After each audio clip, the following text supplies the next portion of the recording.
E para falar um pouco a respeito de tudo isso aqui, vamos receber o economista Daniel Poit. Daniel, muito obrigada pela tua presença. Eu que agradeço o convite, muito feliz em estar aqui e poder participar de um programa como esse. Olha, a gente sabe que a economia, a gente tem essa sensação de que está tudo voltando à normalidade. Conforme aí o fim da pandemia, não é? O comércio todo a 100% novamente, pode abrir normalmente, as pessoas até agora sem o uso da máscara na maior parte do país já. Então, assim, a verdadeira sensação de que tem tudo voltado à normalidade. E isso também vem para o comércio, né? Vem também para essa aquisição, essa vontade de comprar, de voltar para as ruas. O que o senhor pode dizer para a gente? A gente tem realmente visto que a economia, o varejo, tem voltado a fazer as suas vendas? Bem, seu diagnóstico, vamos chamar assim, muito positivo e é verdadeiro, porque realmente as pessoas estão motivadas a voltar à normalidade do ponto de vista de sair de casa, trabalhar, passear com a família, comprar roupas novas, né? Muitas emboloraram durante a pandemia e ficarem guardadas. Meu Deus! Então, o consumo tende a se reaquecer, principalmente nesses objetos e serviços de valor mais acessível, vamos chamar assim, né? Nós temos ainda algumas situações que complicam um pouco, que é a dificuldade que muitas famílias ainda enfrentam com o endividamento, né? E pequenos empresários principalmente, né? Então isso ainda dificulta um avanço mais rápido e mais contundente dos números na economia, mas já há, sem dúvida, uma melhora bastante significativa. Acredito que essa retomada, principalmente do comércio varejista, que eu acredito, você pode, por favor, me afirmar ou não me falar se eu estou errada, é um dos pontos mais fortes da economia brasileira, não é? Essa força que o comércio do varejo tem, né? Da pessoa que ela vende, um microempresário, ela compra, ali até mesmo aquela pessoa que vende de porta em porta, aquele outro ali que faz um bolo e consegue vender. Então, esse comércio, ele tem uma grande importância na economia do Brasil. Sem dúvida tem uma importância fundamental, principalmente porque é o comércio que mais emprega. Na relação receita-número de trabalhadores, é onde você mais consegue colocação para as pessoas. Olha isso. E com um outro detalhe muito importante, além de ser o que mais emprega, é o que mais oferece oportunidade para as pessoas entrarem no mercado de trabalho. Então, há uma incidência muito grande de pessoas que entram nesses segmentos como primeiro emprego, como primeira atividade, o que vai qualificando essas pessoas para no futuro enfrentar aquelas vagas que exigem experiência anterior, por exemplo. Então, sem dúvida, esse comércio, esse pequeno comerciante, o empreendedor individual, são fundamentais para o crescimento da economia. Nenhum país no mundo cresceu e se tornou importante, como os Estados Unidos, Inglaterra e tal, sem ter valorizado os seus pequenos empreendedores. Acho que o porta a porta, né? Esse porta a porta... Hoje é porta a porta, clique a clique, né? Muita gente na internet. Exatamente, hoje as vendas aí, todo mundo consegue hoje, nem abrir uma portinha, mas tem ali o seu produto na internet, isso já abre muitas portas. Eu até brinco com um cliente meu de consultoria, um pessoal da área de atendimento de pets, né? Sim. Eu digo assim, qualquer dia eles vão inventar dar banho no cachorro via internet, porque online. Quase todo o restante eles já estão fazendo. Clicou ali, o cachorrinho está com banho tomado. É quase isso, vai chegar esse momento. É bem isso. E a gente consegue perceber que as pessoas, elas têm essa vontade de voltar, né? E de querer. E hoje a gente consegue perceber que também teve aí uma redução do IPI, também que teve aí vamos dizer, uma ajuda para aquelas compras que a gente tanto queria fazer há mais tempo. Essa redução do IPI, ela também chegou para as pessoas também conseguem, porque linha branca, não é? Ali geladeiras, linhas ali de eletrodomésticos, as pessoas conseguem sentir compras de carros, que pelo amor de Deus, nunca vi carro ficar tão caro nessa vida. Quando foi que um dia alguém ia imaginar que carro usado ia valorizar? Mas é tudo varejo, é tudo comércio, tudo isso é reflexo da indústria parada, tudo isso é reflexo da pandemia. E a gente consegue ver essa tentativa do governo de reduzir o IPI, voltar também a que toda essa linha aqui, a indústria precisa fazer as vendas. Então, consegue sentir aquele que vai fazer a compra, o consumidor? Bem, você tem muitas perguntas. Muitas em uma só. Na mesma primeiro, com relação aos benefícios de redução de impostos chegarem ao consumidor, eles chegam, infelizmente não chegam na mesma proporção. em muitos segmentos do nosso mercado há um certo oligopólio. O que é isso? É um pequeno grupo de empresas que oferecem um determinado produto ou um determinado tipo de serviço e tabelam entre eles... Não permitem essa redução, né? Tabelam entre eles os preços e não reduzem automaticamente. Isso acontece, por exemplo, nos combustíveis, né? Agora, por exemplo, nós estamos vivendo uma redução no dólar, na cotação do dólar. E nada do combustível baixar. Uma queda no preço do combustível no mercado internacional e o combustível para nós continua no mesmo patamar, se não mais caro em alguns lugares. Então, esse efeito reverso, ele não ocorre na mesma proporção. Na linha branca até pode acontecer com um pouquinho mais de significância, assim, né? Num nível mais perceptível. Sim. Porém, não é uma coisa automática como nós gostaríamos que fosse e como provavelmente foi a intenção do governo quando concedeu essas reduções do imposto. Com relação ao outro aspecto que você falou dos preços dos carros, né? Que os carros usados estarem tão valorizados e o mercado não ter tido... Assim, estar com enfim, uma negociação muito frequente de automóveis, isso tem muito a ver também com o processo inflacionário que nós vivemos. Nós estamos vivendo um momento em que a inflação está alta, na grande maioria das categorias não tem havido revisão ou reajuste dos salários, então significa que mês a mês o salário está valendo menos, e isso tem impacto, né? E as pessoas que querem comprar um carro ou precisam de um automóvel para trabalhar, estão muito dispostas a se endividar para isso, porque na dívida ele tem uma prestação fixa e como a perspectiva é de mais inflação, né, a The Economist essa semana indicou que a inflação do Brasil deve passar de 10% esse ano, então, como há uma perspectiva de inflação, você tem a sensação de que está ganhando dinheiro, porque eu vou pagar valor fixo, vai haver inflação, essa prestação no longo prazo vai ficar pequenininha, o carro vai valer mais, sabe esse raciocínio?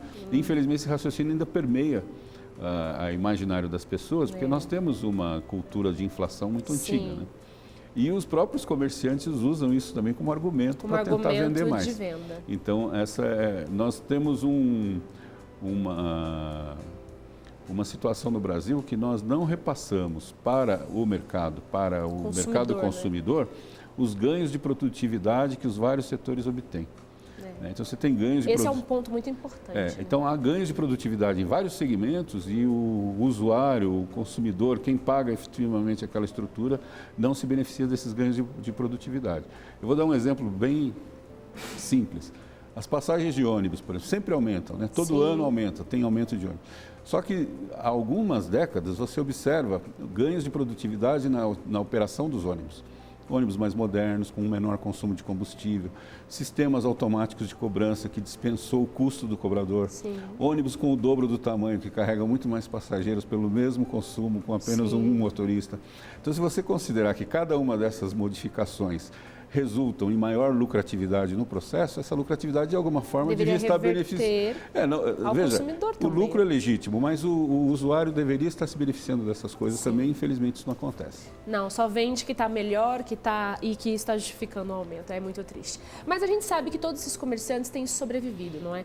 Então, desde indústrias, as grandes indústrias conseguem se manter com essas ajudas mais, vamos dizer, objetivas do governo, porque o governo sabe que muitos empregos vêm das indústrias. E também acabam esquecendo, às vezes, daquele microempresário, tem mais dificuldade para ter acesso a um crédito, tem mais dificuldade para conseguir ali um empréstimo bancário, para poder ali ter um capital de giro, poder se manter. E como que o senhor consegue falar para a gente que agora, pós-pandemia, aqueles que conseguiram sobreviver, que infelizmente a gente viu muitos fechando as portas, o que foi importante e o que ainda é importante para que eles possam aí passar por esse período todo e conseguir essa retomada chegar também?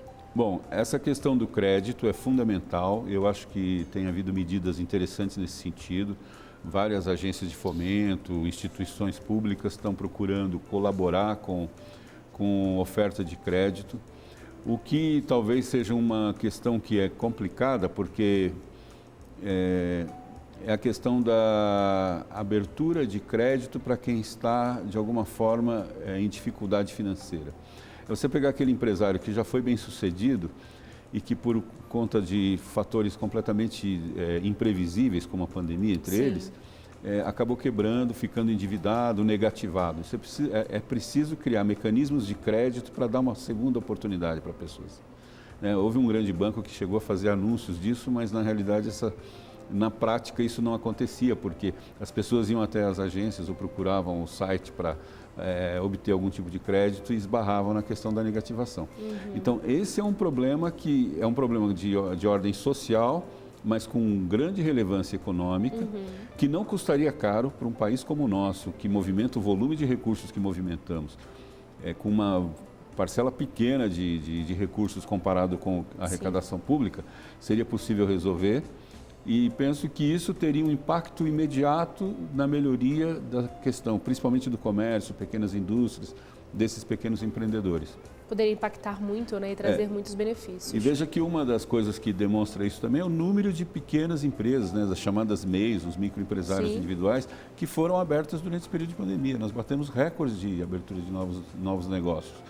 Então, esses negócios precisam ser estimulados e, uma vez estimulados, porque, veja, o risco do crédito, ele está sempre ligado a uma questão sistêmica. Então, é claro que um ou outro não vai cumprir o contrato. Normal. Mas se um percentual grande, e eu imagino que a grande maioria quer realmente recuperar suas condições de trabalho, se houver um percentual de 80%, 90% que cumpram o seu compromisso financeiro, terá valido a pena para o país como um todo, porque cada um desses vai criar um novo emprego ou mais empregos, vai movimentar a economia, vai pagar seus fornecedores, vai comprar, vai vender seus produtos. Com certeza. Então, eu acho que esse é um ponto... Valeria a pena você tocou no ponto crucial e eu entendo que realmente essa seria uma das medidas que teria efeito prático mais imediato. Mais imediato, é verdade. E quais são as projeções econômicas aí para os próximos anos? O que a gente pode esperar aí do ponto de vista econômico, com as atitudes? A gente está em ano eleitoral, tudo depende muito, a gente sabe, eu já sei que o senhor vai me dar essa resposta, a gente sabe disso, mas o que a gente pode esperar como um todo? Porque acredito que independente dos resultados eleitorais, acredito que o brasileiro, ele quer sair dessa situação como um todo, a população. Então, o que a gente pode esperar de que o brasileiro, ele quer ver e o que ele realmente vai ver nos próximos anos? Então, eu sinto, pastora, mas eu vou te desapontar, porque eu não vou dizer que depende do resultado da eleição. Não depende. Que bom. É claro que a política tem muita influência, sem dúvida nenhuma, mas nós vivemos um processo eleitoral que está se avizinhando aí, com características muito particulares, né? Nós temos um presidente que vai concorrer à reeleição. Temos um ex-presidente aí que, segundo algumas pesquisas, estaria liderando o processo. Misericórdia. E que já foi presidente e não transformou o país num país comunista, como muitos achavam, que fosse estatizar todos os negócios e tal. E muito menos fará isso, até porque ele já se aliou com um vice que reconhecidamente é liberal, né? Tem uma visão liberal de mercado, que significa que estimula o mercado livre, o livre empreendedorismo, a livre iniciativa. Então, a gente não vê essa possibilidade de uma